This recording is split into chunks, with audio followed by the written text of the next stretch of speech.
సినిమాలో sexual content ఉంటేనే జనం చూస్తున్నారా? ఒక్క పాటను అంతలా జడ్జ్ చేయడంపై మాజీ నటి షాకింగ్ కామెంట్స్. ఏమిటా కామెంట్స్? కేడి ది డివిల్ సినిమాలోని సాంగ్ నిజంగా అశ్లీలమా? రక్షిత కౌంటర్ ఎవరికి? బాలీవుడ్ డైరెక్టర్ ప్రేమ్ పై ట్రోల్స్. భర్త కోసం రక్షిత ఏ విధంగా రంగంలోకి దిగింది? తెలుసుకోవాలంటే వీడియోను చివరి వరకు చూడండి. Hello guys, I'm Krittika. ప్రస్తుతం సోషల్ మీడియాలో కేడి ది డెవిల్ సినిమాలోని సర్కై చున్కార్ సాంగ్ పెద్ద హాట్ టాపిక్ అయింది. ఈ పాటలో సంజయ్ దత్, నోరా ఫతేహి మధ్య కెమిస్ట్రీ బాగుంది అనుకునే లోపే మరికొందరు మాత్రం ఈ పాట చాలా అశ్లీలంగా ఉందంటూ డైరెక్టర్ ప్రేమ్ పై విమర్శలు గుప్పిస్తున్నారు. అయితే ఈ విమర్శలపై ప్రేమ్ భార్య మాజీ నటి రక్షిత స్ట్రాంగ్ కౌంటర్ ఇచ్చారు. ప్రస్తుతం జనం రక్తపాతం, సెక్షువల్ కంటెంట్ ను ఇష్టపడి చూస్తున్నారు కదా, మరి ఒక పాట విషయంలోనే ఎందుకింత అభ్యంతరం అని సూటిగా ప్రశ్నించారు.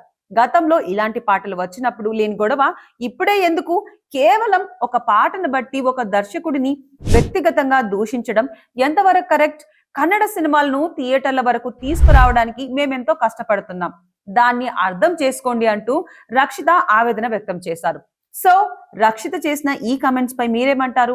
ఆమె అడిగిన దాంట్లో నిజం ఉందంటారా, లేదా మేకర్స్ లిమిట్స్ క్రాస్ చేస్తున్నారా? మీ అభిప్రాయాన్ని తప్పకుండా కామెంట్ చేసి చెప్పండి. ఇలాంటి అప్డేట్స్ కోసం ఇప్పుడే మా ఛానల్ ని ఫాలో అవ్వండి.